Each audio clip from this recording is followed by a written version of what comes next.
talaga yung name ko. Hindi pa ako Zimmerman. Yes, bagay din.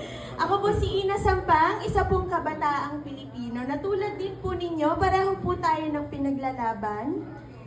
Tulad nga po ng sinasabi ko sa mga rallies na ina-attendan ko, ang boses po nating mga kabataan ang pinaka-importante sapagkat dito po nakasalalay ang ating kinabukasan. Kaya naman po ngayon, ako po ay natutuwa dahil lahat po tayo nakikipagkaisa upang tigilan at tuldukan na po ang katiwalian at kawalang hiyaan ng administrasyong si Marcos. Yes. Kaya natutuwa po ako dahil tayo po ay sama-sama from the very start. Nandito na po kayong lahat. Lagi po kayong tumitindig.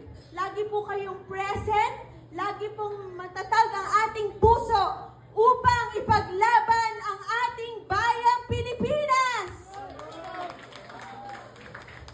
Dito po ang mga nakaraang linggo, mga months na dumaan, grabe po yung mga pinagdaanan po ng ating bansa.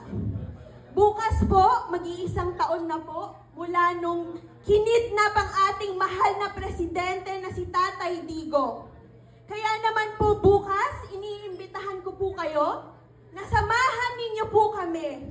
Magkita-kita po tayo bukas, 1 p.m. sa Liwasang Bonifacio, papunta po ng Supreme Court upang ipaglaban at iparamdam natin kay Tatay Digong na hindi po tayo sumusuko, na patuloy po tayong lalaban para sa hustisya at para sa bayang Pilipinas.